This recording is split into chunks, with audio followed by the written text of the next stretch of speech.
Second. All those in favor signify by saying aye. Aye. The ayes have it. Very good.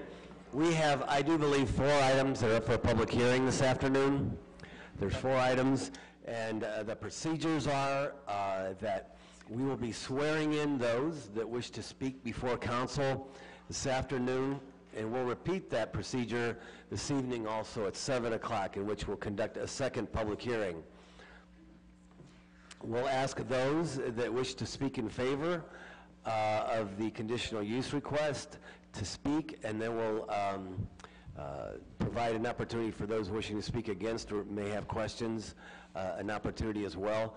That will happen both right now at 1:30 and tonight at 7 o'clock.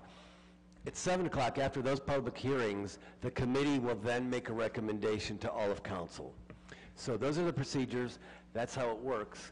And at this time, I'd like to ask someone from our law department if they'd like to swear in those that wish to testify before City Council. If you're planning on testifying, please raise your right hand. Do you swear or affirm the testimony you're about to give will be the truth, nothing but the truth? Thank you. Why, thank you, Mr. York. Very good. So, given that we have 4 items that are, in fact, up for a public hearing this afternoon.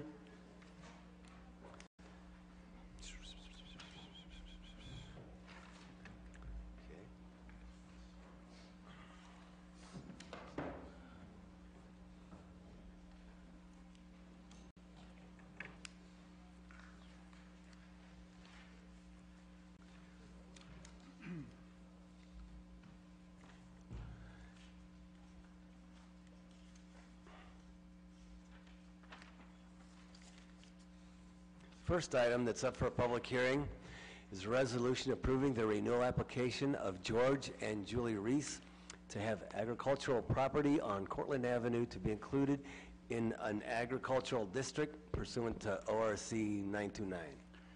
Thank you, Mr. Chairman, committee members. This is a renewal application for this property to be included in an agricultural district. This property continues to be used for agricultural purposes, and we recommend approval. Thank you, Mr. Antonucci. Very good. At this point, we'll entertain if there's anyone wishing to speak in favor of this conditional use request. If they'd like to come forward, they're welcome to do so. Anyone wishing to speak in favor? Anyone wishing to speak in favor? Anyone wishing to speak against? Anyone against? Hearing none, is there any questions or comments? Mr. York is here, I notice, and I know that you are the law department representative in terms of these particular applications, renewals. Would you shed a little bit of light, just briefly, on these? Sure. And this is relative to 1, 2, and 3. All 3 Correct. of these are up for public hearing today. Right. We see these this time of year every 5 years. These are required to be renewed this time of year by the revised code, Chapter 929, so that the owners can be taxed at the agricultural use value. This particular lot is less than 10 acres, but it's part of a larger parcel that connects together to make more than 10 acres. So this qualifies as an agricultural use district. Council is required to approve it unless there's a good reason not to. This appears to be farmed land, and the actual lot that contains the house is still taxed at the house value. So the county looks at a house lot as a 1 acre portion of the farmed lot, and they tax that 1 acre at the regular value. So the benefits to the property owner are the tax break. They also have some defenses they can raise because they are farming the land if they were sued civilly. And then there's also some additional requirements if this property were to be appropriated. Cool. So, good. Do we, just as a question, I know it's not, I don't think it's our responsibility. I think it's the county's responsibility to kind of like go out and investigate every year to ensure that's being farmed. We don't do that, though, do we?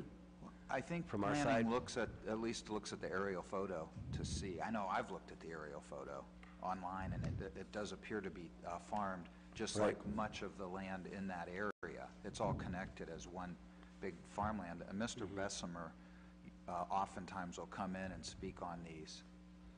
Right, right. I know it's county's responsibility, and they go Yeah. out every year to Right, and the verify. tax bill, the county's already taxing these as a current agricultural use value, so they've already got a little notation on the tax bill, and it breaks down the tax for the agricultural portion as opposed to the residential portion. Correct. Thank you.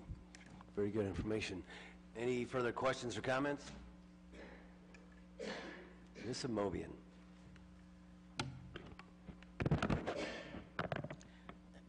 I'm just curious. It sounds like most of the responsibility for this rests with the county, you said?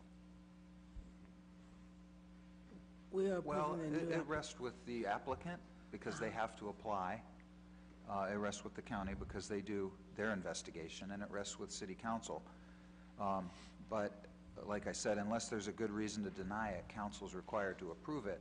One thing that council does, as a matter of course on every one of these that comes through, is council amends the application to make the requirement that if the applicant would request water service to their district, agricultural district, during this 5 years, it would cease being an agricultural district.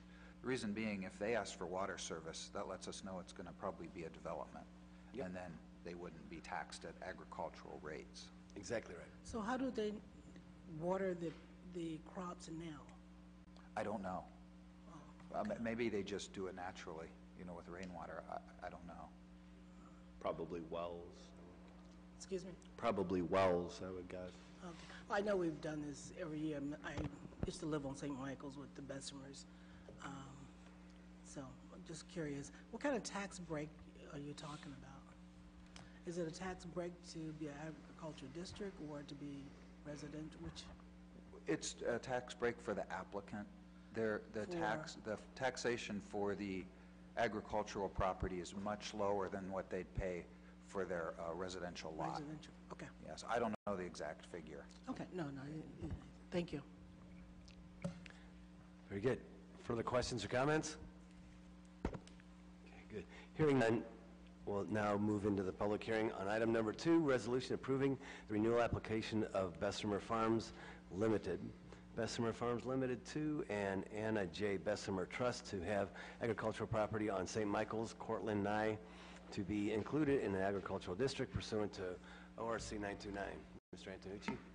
Yeah, this is the same owners requesting to use this property and renew their application for agricultural purposes.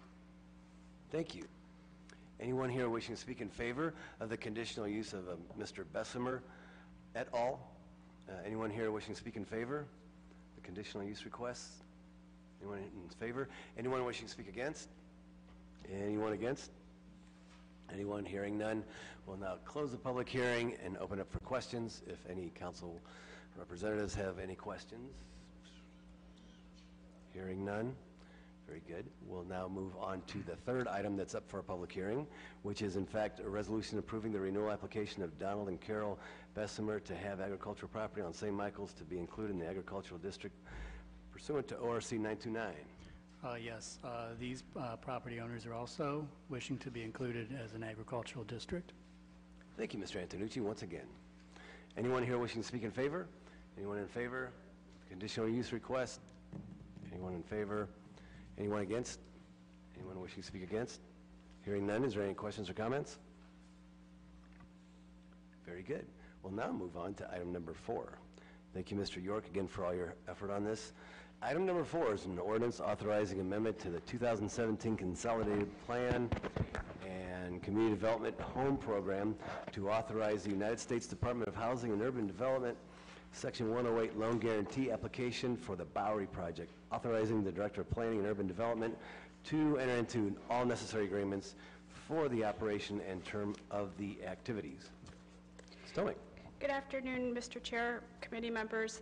The City of Akron finds that we need to amend our 2017 Consolidated Plan, which was reviewed by Akron City Planning Commission on June 2nd, 2017, and passed by City Council on July 10th of 2017. The city finds that we need to amend that consolidated plan to issue a substantial amendment to the plan, and this amendment will allow the city to submit a Section 108 loan guarantee application in approximately $1.85 million to the Department of Housing and Urban Development. Those loans will then be used to assist in the development of the site. We're looking at revitalizing 3 of the buildings, Lock 4 Arcade, the Standard Savings Building, and the Whitelaw Building. Renovations and adaptive reuse of these 3 buildings meet all of HUD's national objective criteria of preserving historic properties and eliminating slum and blight. The loan will be for 20 years.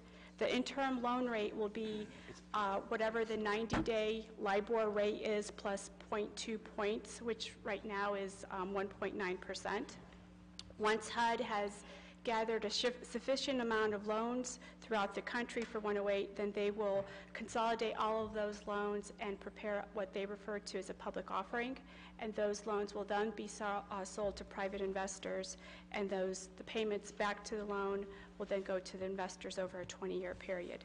Planning Commission did approve this amendment to the consolidated plan on December 1st of 2018, and we are looking then to, it was in January 19th, and we are looking for your approval before we submit our application to HUD. Thank you, Ms. Thank Todd. you. Thank you very much. Is there anyone here wishing to speak in favor of the authorizing this amendment to the consolidated plan for loan guarantee? Mr. Chairman and members of the committee, my name is David Lieberth. Got it. My address is 195 South Main Street, Suite 202. I'm a member of the Bowery Development Group. I'm here to speak today on behalf of both Don Taylor of the Weldy Building Corporation and Robert Dehoff of Dehoff Development, who are the principal partners in this project. And these properties, 6 buildings that are located north of the Civic Theater to Bowery Street, the city began to acquire them in 1999. As you all know, it has been one of the biggest eyesores in downtown Akron for many years, since they have not been able to undergo development. The last developer had the project for 7 years and was unable to obtain financing. When the Downtown Vision Group met last year to look at all the projects that will improve the Center City, they identified this project, the Bowery, as the single most important development in downtown Akron and a key to the development of the rest of the Central City. It's a $35 million project. There's an additional $5 million that the developers are now also trying to acquire that is not part of the main development, in order to do additional improvements in the neighborhood that will benefit all the surrounding buildings as well. The project itself calls for somewhere between 90 and 100 residential units. It calls for 50,000 square feet of rentable retail space and office space. The facades of the buildings will be completely preserved and then redone and improved. The main element of the financing are historic tax credits, both state historic tax credits and federal tax credits, which accounts for about $10 million of the $35 million capital stack. It's important to know that in a project like this, there may be as many as 12 to 15 different sources of funding going into this project before the full $40 million can be registered. There is urgency to this because the Congress and the President assigned new historic tax credit legislation last year. They changed the way that historic tax credits will work after June 1st of this year. And so the urgency is that the project must begin construction by the 1st of June in order to preserve the federal tax credits that are a component of this package. Other components include some conventional lending of about $14 million, new market tax credits through the Development Finance Authority of Summit County. The city is also providing tax increment financing that will be used for some of the public improvements, and a grant from the land bank has also been acquired. And the owners themselves will be putting in about $5 million. So the project is critical to the success of downtown. This Section 108 loan provides a reasonable way for the city of Akron to participate in the project and with little risk. When we did an economic impact study of the project itself, once the project is complete in 2019, it'll begin returning about $1.2 million every year just in tax dollars to the city, to the county, and to the state of Ohio. Over 30 years, the economic impact will be about $46 million. So this is an investment that is being made in order to return income to the community, but more than that, to really jumpstart all of downtown's new development. The buildings, of course, consist primarily of the Landmark building at the corner of Bowery and Main, and then the 5 buildings immediately south of that. Both sides of the buildings will be redeveloped, not only the Main Street side, but the Lock 4 side as well. I'd be happy to answer any questions that I can. Thank you, Mr. Leaworth. Is there anyone else here wishing to speak in favor of the Section 108 loan agreement? Anyone in favor? Anyone wishing to speak against this proposal? Anyone wishing to speak against? Okay, very good. This has been a long time coming. I understand that. We all do, I think. And this would have a major impact in terms of our downtown. There's no question about that. All of council should have received this, and if you didn't, let me know. This is a lot of detail, about 10 pages worth of information, and I believe last week was in our box. We put in their boxes on Friday afternoon. Okay, very good, thank you. So it has a lot of great information in reference to this, about 10 pages worth. So, and I certainly appreciate the sense of urgency. I think we all feel that this has been, it takes a long time to be able to put everything together, because these are very complex type of developments, and it takes time. And appreciate everything that the developers are doing on this particular piece. And we should be asking for a vote this evening. We will not until after the public hearing, but I would encourage council to make sure if there's any questions you have, let's get those answered this afternoon if at all possible. So short of that, is there any questions or comments? Ms. Amobian. It appears from reading this that we are guaranteeing our portion of our contribution by CDBG funds. And how much are we receiving this year in CDBG? Or do we know yet? We don't know how much we're going to receive in 2018. In 2017, we received about $5.5 million. So this would, when we say we're going to guarantee the funds, it doesn't mean we're going to make, if this should go belly up, it doesn't mean we're going to make a $2 million contribution to HUD.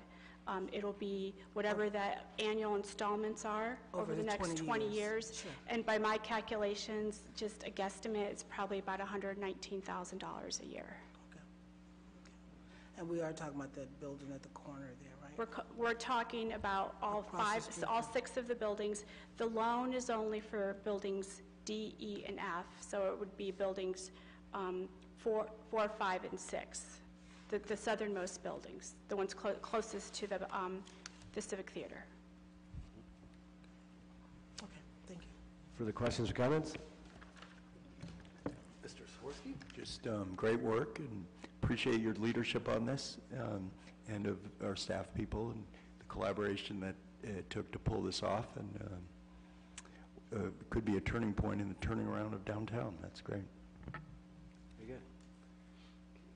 Hearing none, we'll now move on to the balance of the agenda. Thank you, Mr. Leaworth. Of course, you're invited to come back this evening. All right. So, item, going to request time on –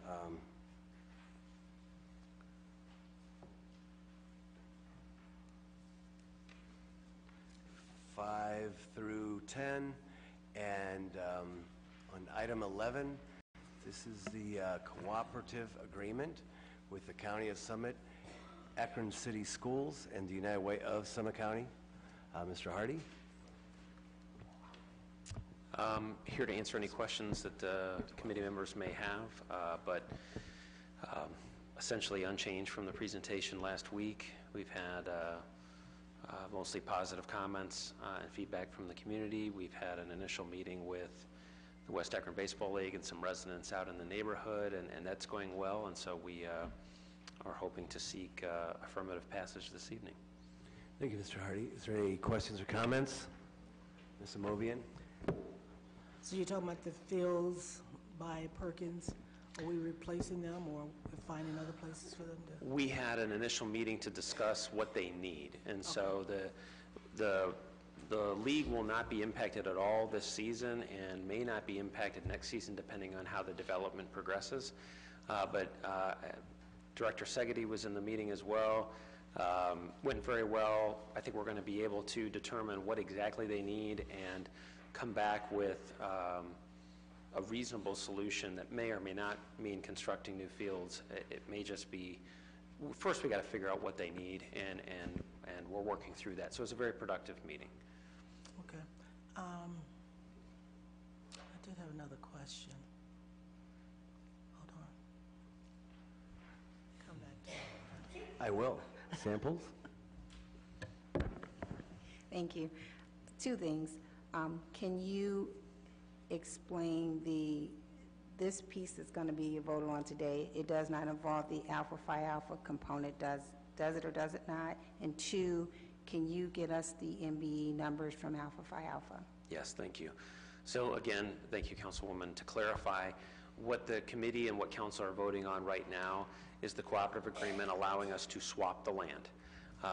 The Alpha Phi Alpha agreement is something totally separate. We wanted to bring it to you in full transparency, but we will be working on a fully fledged development agreement that would then be presented obviously to the Planning Commission because it will involve the sale of land, and then we'll come back to this committee and this council. So to answer your question, Councilwoman, no, there's nothing about this legislation before you that has anything to do with Alpha. The second piece to your question is absolutely. I've talked to, well, certainly Alpha leadership heard the request last week. I've talked to them. They know how important it is. That's why we wanted to come early with that so that we could draw out questions and concerns. And they're committed to working with us to get you the information, any other council members, information, questions, concerns answered well before we come with the development agreement. So if need be, we can even memorialize them within the development agreement if need be. Ms. Amovian? I kind of remember my comment or question. I'll come back to Councilwoman Moses Samples' comment, but I understand that there is a buyer for United Way, so that building will not be sitting vacant for long, based on what I've been told. So that's one thing.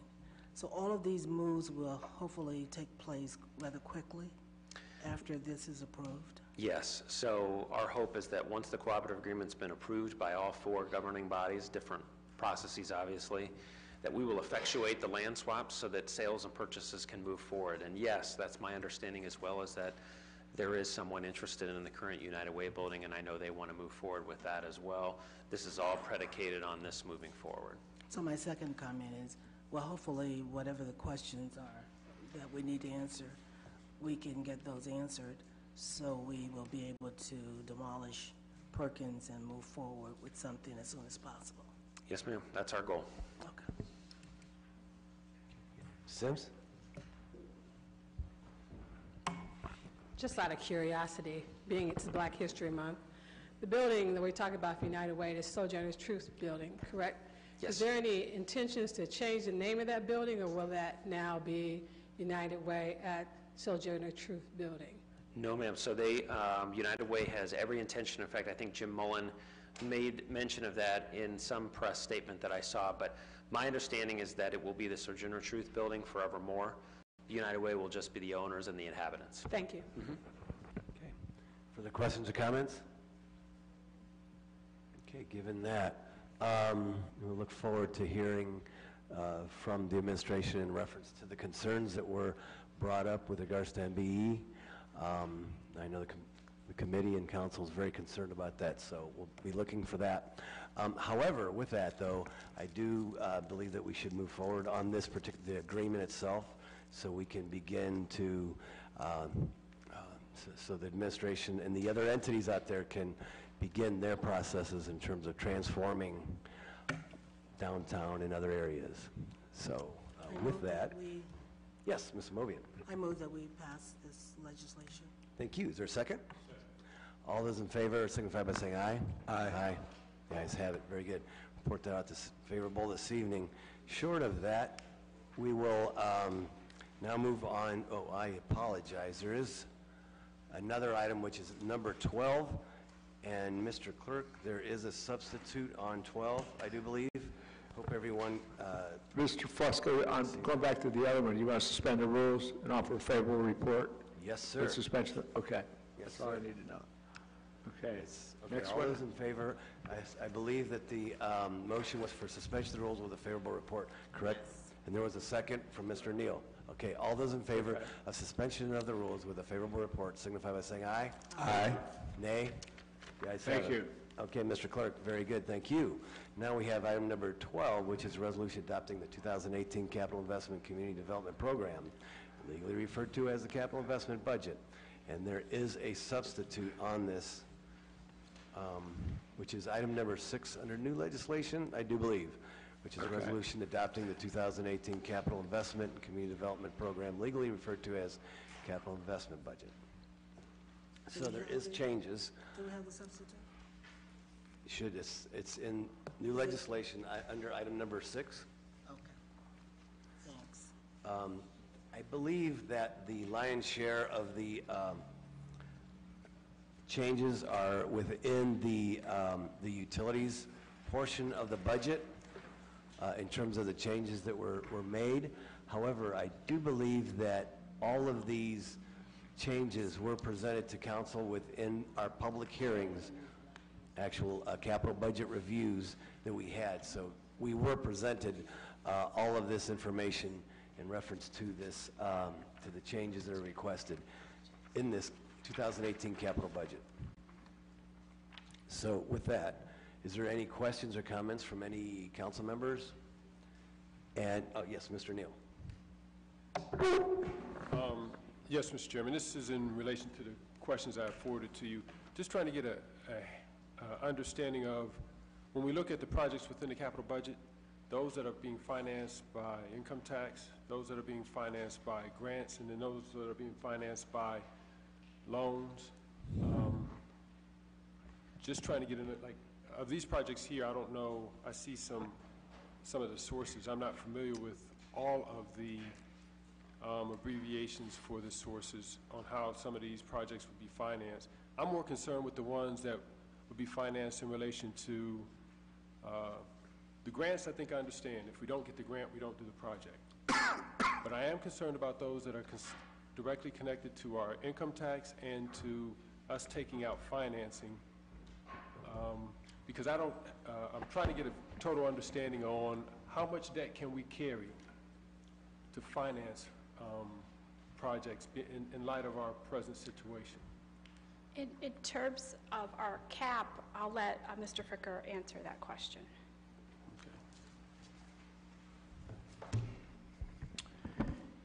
Yes, so we've been monitoring our debt capacity, particularly our GO capacity, for the past several years, and that is kind of dictating the amount of debt that we're issuing on an annual basis. So we've actually, we have increased our capacity somewhat in the past couple of years, just due to the way that we've structured our debt with using more income tax revenue debt instead of actual GO debt. So we do have a little bit of additional capacity. Now, we're not really changing the amount of debt that we've been issuing over the past several years. We're trying to issue about between $10 and $11 million a year, because that's what we feel that we can afford with the income tax revenues that we receive. So that's kind of the way that we're looking to structure our debt as it relates to the capital budget. Well, thank you. The reason for the question is, I don't know if other members have a better handle of it than I do, but I know when we talked about the, when we sold the assets of the cell towers, and I believe that money went for... That money was, so, remember again, that was budgeted as part of the 2017 general fund budget. So we did budget to execute that transaction. We ended up bringing in a little bit more money than what we originally anticipated, and that allowed us to add to our year-end fund balance in the general fund, but that was budgeted all along in the 2017 operating budget. So it wasn't really related to debt. That was, that was budgeted in the general fund, which is primarily an operating fund. Okay, and so when we say GO here, GO stands for? GO is general obligation debt, which means that it has the full faith and credit of the city. Now, typically, we do use income tax as the source to repay that debt, but it could be any type of revenue. So we also do use property tax revenues, for instance, amongst, and other things as well. But the income tax, as it is our largest source of revenue, is the primary repayment source for our general obligation bonds. And I don't think that this question won't be answered here, but I would like for us to have an opportunity, I'll speak personally, to have a better understanding of where where we stand in regards to our overall debt. I'm going to use this example. You can go to the bank, and the bank can say, you know what? You can afford a $500,000 house. And if you don't know your total capacity, you'll go out and you'll listen to that bank and you'll max your note out based on what that house is worth. But then when you get to the real of it, you can afford the house, but you can't afford to put groceries on the table, all that other kind of stuff. And so when I look at our situation just from the city's aspect, personally, I'm trying to get an understanding on as we take on more debt, when we talk about, shortfalls that come that are part of natural business, I'd rather us be a little bit more... Understood. And so we are not issuing up to our capacity in terms of our, the absolute highest amount of debt that we can issue under the capacity limits. We're not issuing up to those limits. Also, Mr. Fricker, you had mentioned during our capital budget review that in a couple years, some of the responsibility is going to be sliding off. Is that correct? Correct, yes. Is there particular projects? Because I know and I believe we refinanced that debt for the stadium, say. When will, it has to be a pretty good chunk of what we're obligated to repay? Yeah, I mean, there's a number of, the amount of debt that we issue varies from year to year, so there's just some years where, 20 years ago, so typically most of our project debt is 20-year debt. Mm-hmm. So when you have certain years that are lower and those roll off 20 years down the line, then your debt service drops that year. So I believe in 2022 we have a fairly big drop off. Good news. Okay, very good. Yes, sir. Just in light of the question that I'd asked Mr. Fusco earlier, if I could at least get some understanding based on this year's capital budget, if we were look at how we're financing, how much of it is income, how much of it is tied to us securing grants, and then how much of it is based on us taking on loans. Right, and that is all specified in the capital budget. Yeah. So when you see GO listed as a funding source for a particular project, that means that's the issuance of bonds. Yeah, I'd asked Helen Tomick for that information Friday, so after our conversation. So very good. Further questions or comments? Okay, hearing none. As I mentioned last week to council and to the committee, that would like to pass this budget this evening. Short of any questions or comments, I'd like to entertain a motion that we suspend the rules with a favorable report. So motion. There's a second. All those in favor signify by saying aye. Aye.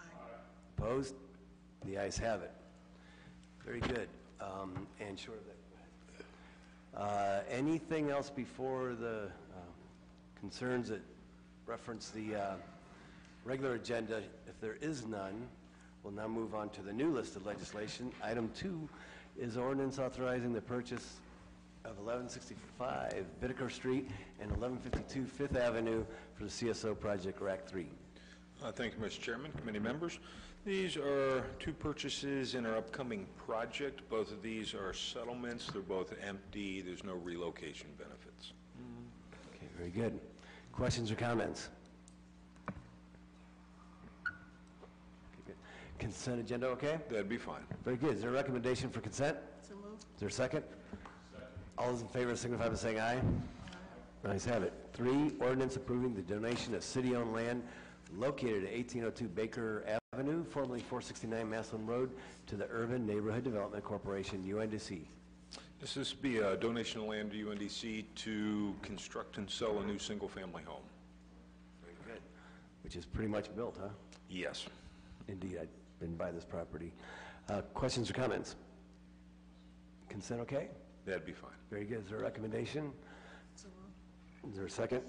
All those in favor of the consent agenda, please signify by saying aye. Aye. Opposed? The ayes have it. 4 is approving the sale of a vacant city-owned properties pursuant to the city's Lot for a Little program in order to facilitate the productive reuse of the city and in furtherance of the Mayor Horrigan's objectives of achieving underutilized spaces for the benefit of the community and reducing the cost to the city taxpayers.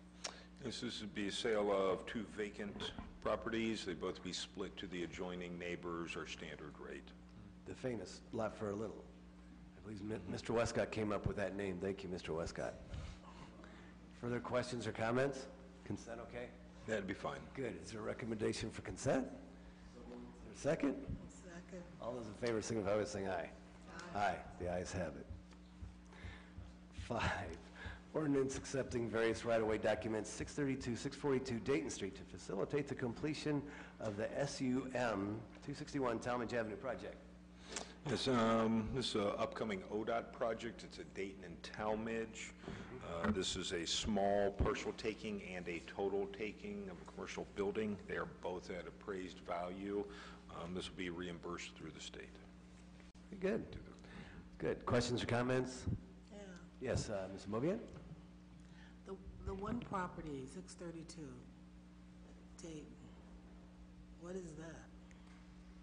We're paying a nice little chunk for it. Is that the... $120,000, $350,000.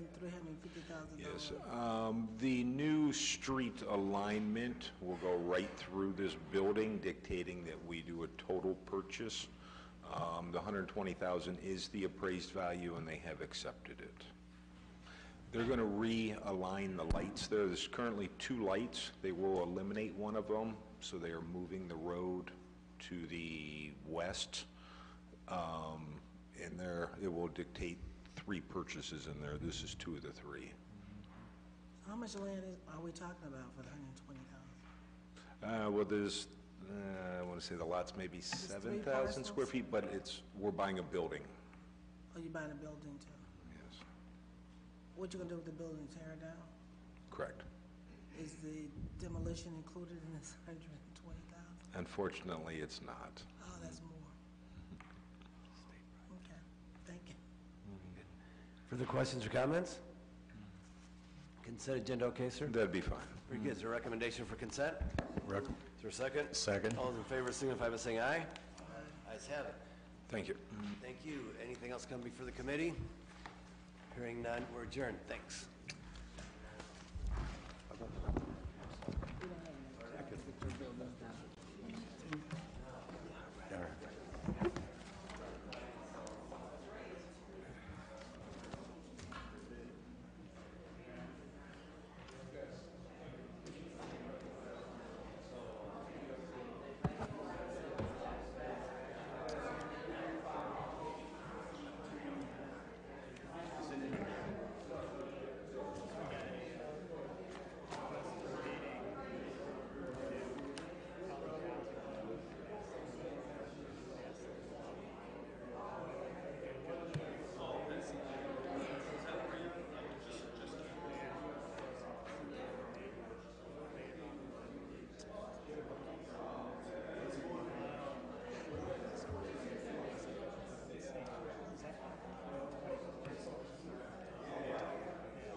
Costco goes too quick. I think so. They're all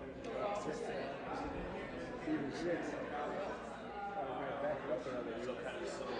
Backs it up another week.